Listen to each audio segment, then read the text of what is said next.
કાંતિ અમૃત્યાએ આપેલી ચેલેન્જ એનો આજે દિવસ છે કે આજની આ સોમવારની સવાર અને એ રાજીનામાને લઈને રાજકારણ પણ ગરમાયું છે। મોરબીથી મામલો આજે ગાંધીનગર પહોંચવાનો છે। ત્યાંથી ગાડીઓના કાફલા સાથે કાંતિ અમૃત્યા છે તે રવાના થયા છે। રાજીનામું આપવા જતા એમએલએ વિધાનસભાના અધ્યક્ષને જાણ કરવાની હોય છે। કાંતિ અમૃત્યા કે ઇટાલિયા કોઈએ પણ અધ્યક્ષને જાણ ન કરી હોવાના સમાચાર સામે આવી રહ્યા છે।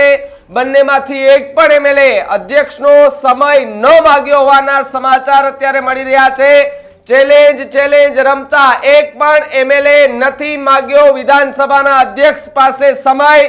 સોમવાર હોવાના કારણે જે અધ્યક્ષ છે તે પોતાની ચેમ્બરમાં હાજર હોય છે, પરંતુ જ્યારે પણ કોઈ ધારાસભ્ય કે કોઈ એવા નેતાને રાજીનામું આપવાનું હોય છે તો સ્વાભાવિકપણે કે અધ્યક્ષને મળવાનું હોય છે, એમનો સમય માંગવાનો હોય છે। પરંતુ અહીંયા એ સ્થિતિ સર્જાય છે, એવી ઘટના બની છે કે જ્યાં અત્યારે સમાચાર મળી રહ્યા છે વિગતો પ્રમાણે કે ન તો ગોપાલ ઇટાલિયા કે ન તો કાંતિ અમૃત્યા બંનેમાંથી કોઈએ વિધાનસભાના અધ્યક્ષ પાસે સમય નથી માંગ્યો। જો કે આજે સોમવાર છે, કામગીરીનો સમય હોય છે, એ અધ્યક્ષ છે પોતાની ચેમ્બરમાં હાજર હોય છે, હાજર પણ રહેવાના છે।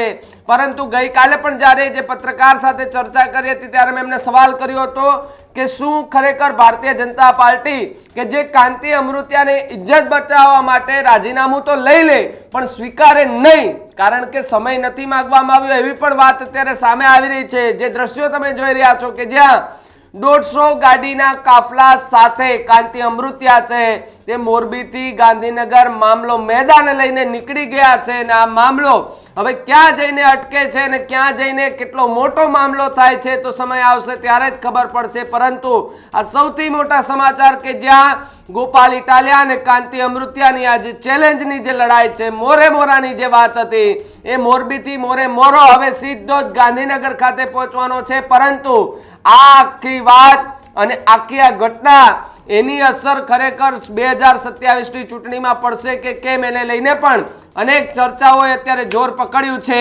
જો કે વાત તો એવી પણ કરવામાં આવી હતી કે વિધાનસભાના ગેટ આગળ રાહ જોવાના છે કાંતિ અમૃત્યા। એમણે મોરબીથી નીકળતા પહેલા 10 સેકન્ડથી વધારેનું કંઈક ઇન્ટરવ્યુ આપ્યું છે, એમાં પણ એમણે કહ્યું છે, મોટો ખુલાસો કર્યો છે।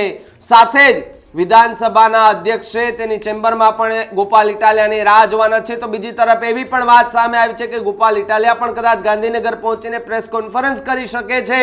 હવે જો બંને ચેલેન્જ આપવા વાળા જો એક જ જગ્યાએ ભેગા થાય તો સ્વાભાવિકપણે કંઈક નવું